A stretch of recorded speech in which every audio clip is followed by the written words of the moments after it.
Hey, it's another week, another recipe, and today we are making spiced apple jelly that is Christmas in a jar. Hey everyone, welcome back to my kitchen. My name is Courtney Morris and I cook history's forgotten recipes out of random cookbooks I find and sometimes websites.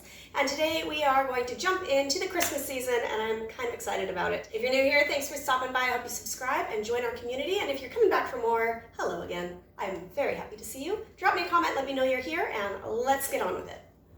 For this Christmas season, I decided to do something different than I did last year. Last year I did a bunch of desserts and just trying some traditional Christmassy stuff. And this year, because everything's so gosh darn expensive, I decided to try to experiment with some Christmas time recipes that could be given as gifts. Today we're going to be doing an apple jelly from 1907 that I think is going to not only taste great, but look great in those little cute tiny jam jars. And honestly, who doesn't love jelly? Also, this is jelly as in the American jelly, like spread on toast kind of a jelly, not the English jelly, which is more like dessert jello. So just to clear that up. Okay, so I should mention before we start that this recipe is from a book from 1907 called Fruit Recipes, a manual of the food value of fruits and 900 different ways of using them. And there are literally 900 different ways. It's a big book. There's a lot of recipes and I kind of want to go through all of them at some point, but that's gonna take years. I'll be here forever. Okay, so this recipe calls for 3 ingredients, minus the spices. I think since it's December and it needs to be cozy, I'm gonna add those. It doesn't call for it in the recipe, but you need apples, sugar, and water. And I am gonna use 2 apples. It says take sour fruit, which does better for jellies, but in this case, they're kind of tart. They're not real awful sweet, but they're not like sour. So it says, do not core or pare, merely wash, wipe, and cut out the blemishes. Cut up and add sufficient water to cover them and simmer until soft. So we're just gonna cut them up. I already washed them. There's no blemishes. Let's do this. So one thing about this jelly is this is a slow boil jelly. This is one of the long form versions of it. And then you're going to pour in enough water to cover the apples, probably about 1 inch or 2 above them, because you're going to lose some of the water in the boiling process. And then, so while I'm waiting for this to boil, quick cost breakdown, like the quickest ever, because there's only 3 ingredients. My water was free because it's a well. I don't even know if you take into account city water, but anyways, my apples were 98 cents a pound. My 2 apples were a pound, so it cost me 98 cents. And my 2 cups of sugar cost me 48 cents. I mean, in grand total, that's what, $1.50-ish?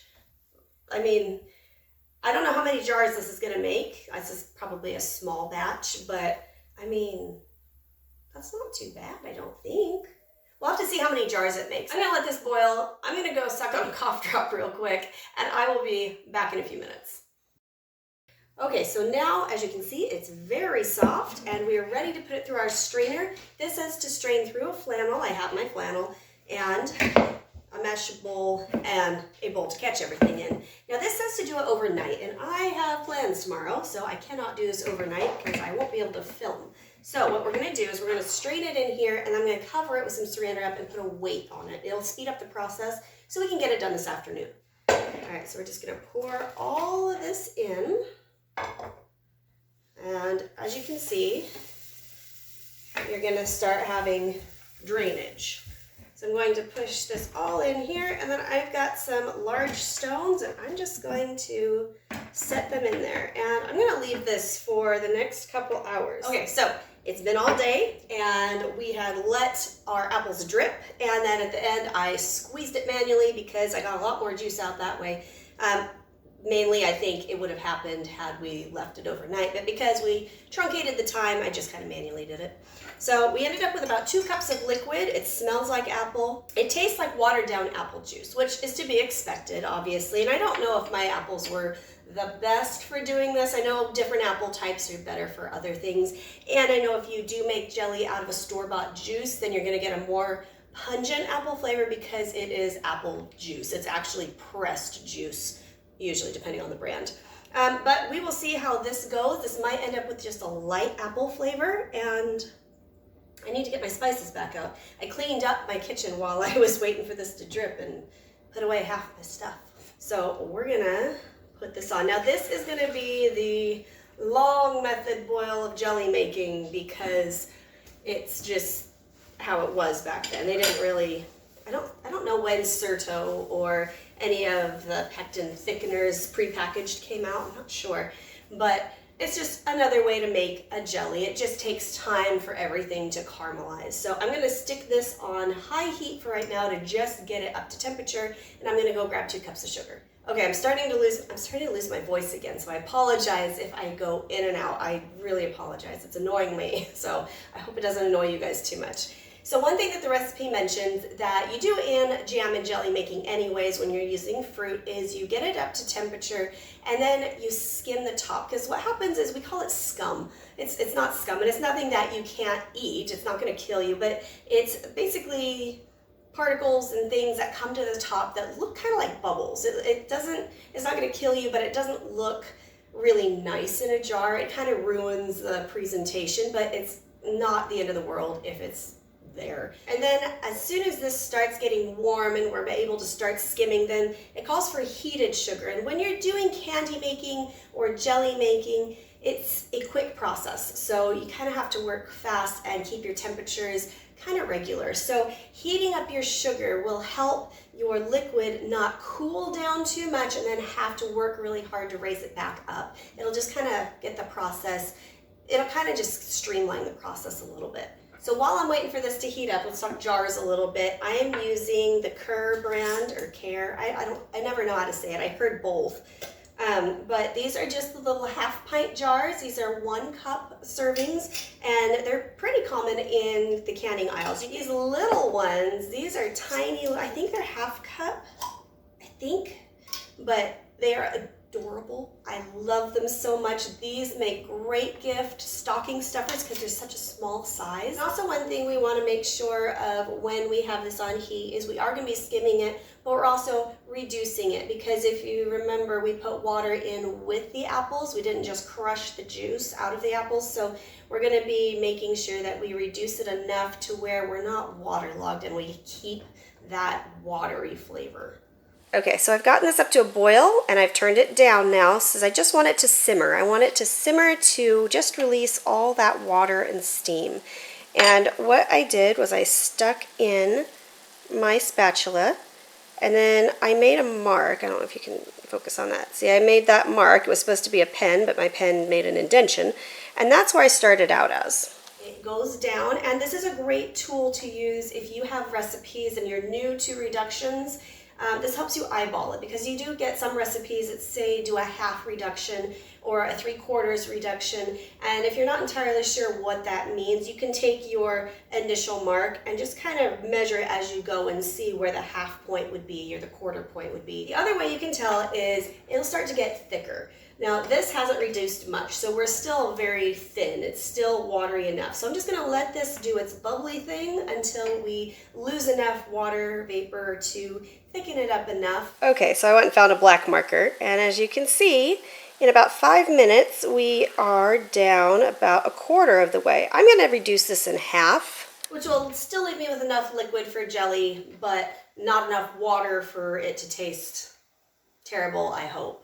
And while we're waiting for that, I'm going to take this and stick it in my microwave. Now, one of the keys to warming up sugar is to do it slowly. So microwave it for like 15 seconds, stir it, microwave it, stir it, because when sugar does hit heat, it does melt and burn. So you can start a fire in your microwave with this, or just get it so goopy you can't get it out if you forget. So always slow.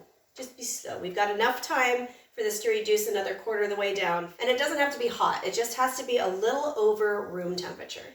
So this was in for 45 seconds, stirring at 15-second intervals. And if you can see these balls that are forming, they are the precursor to melting. Some of them are going to get a little crunchy if you do it too much. So I've got it warm enough, and you will be able to see that when you stir, it's going to start doing that. Okay, this is reduced to my halfway point. And I am going to turn it down a little bit. Keep it from a rolling boil at this point. And I'm going to grab a whisk. And we're going to simmer this until the sugar is all dissolved. Then we're going to boil it. Okay, so when it's dissolved, now we bring it up to a boil and we watch it. We boil for about 20 minutes according to the recipe. And again, this is long form. I would highly recommend using a candy thermometer.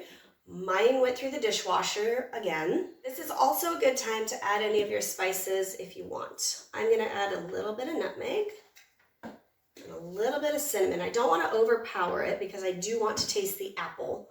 I'm gonna add a little bit of allspice because it's got that clove in it. All right, so we are now at a rolling boil, which means that I'm gonna set my timer for 20 minutes, and then I'm going to not move. I'm going to watch this because sugar can be very volatile and you will have it overflow your kitchen, and it's a terrible, terrible sticky mess to get cleaned up, and it could burn you really bad. So I'm gonna keep it at a rolling boil, but I'm gonna adjust my temperature as I go, because there's nothing worse than having your candy or your jelly overflow and then you lose half of it. Okay, so it's been a couple minutes and already you can kind of tell that it's starting to get thicker.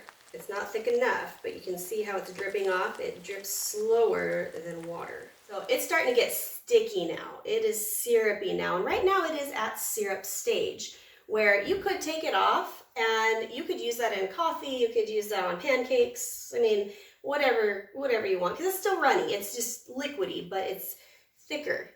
Now, one of the best advice that I had ever given for jelly making that doesn't even involve the hard ball, soft ball test is when you can drip it off your spatula and have 2 drips run together, your jelly's ready. Also, another note, if you are not using a candy thermometer that can tell you where your temperature is, that you can gauge exactly where it is, pay attention to how it bubbles. You want to keep a stasis bubble. Okay, so once your timer goes off, turn off the heat and get it off the burner. There's a very large part of me that wants to try this now, but there's a very large part of me that wants to wait until we're done. So I am going to carefully spoon these in here. Now you can use a canning funnel or any funnel that would fit in the mouth of a jar to help create less mess, but a friend of mine's borrowing mine, so I don't have it. So I'm just going to take a ladle and just carefully spoon it in. And I'm just going to cap that. And I'm going to stick this in my freezer to speed up the process. You can stick it in your fridge or on the counter or whatever, but I want to go fast. If you do stick it in your freezer, don't forget about it. I don't know if it might need a little more time, but I'm impatient, so we're going to try it out.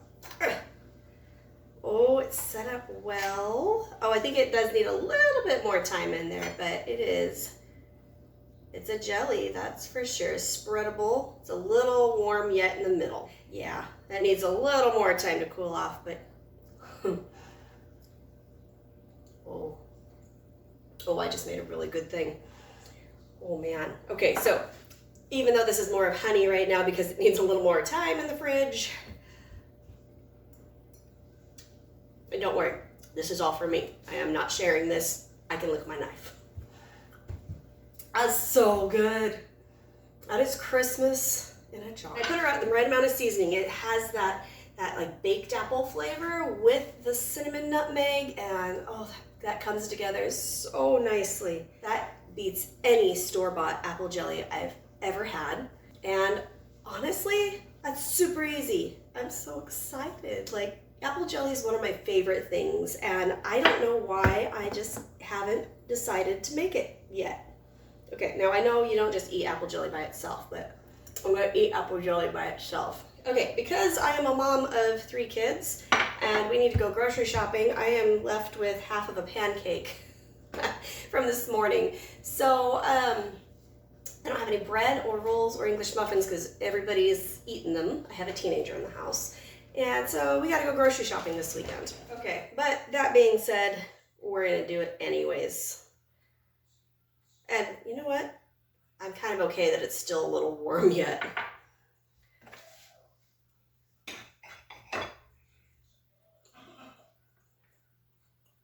Oh, if it's that good on pancakes, I can't imagine what my English muffin or my toast is gonna taste like in the morning, or even, get on a little muffin or something. That is gorgeous.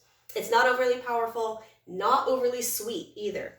All right, and then for gift giving, I mean, you can wrap it however you want. I would be tempted to get some sort of Christmas fabric, which green is kind of Christmassy, and I would do a much better job if I was actually giving this as a gift, but just for the intention of showing, just take a piece of fabric.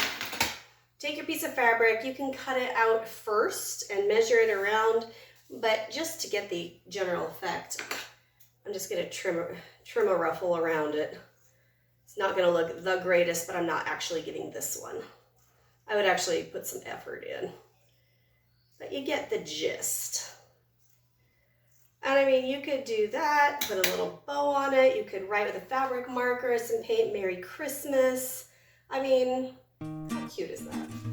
Anyways, if you haven't already, please hit the subscribe button. Join our community. We're growing, and I love talking with you guys. It is so exciting. I'm having so much fun.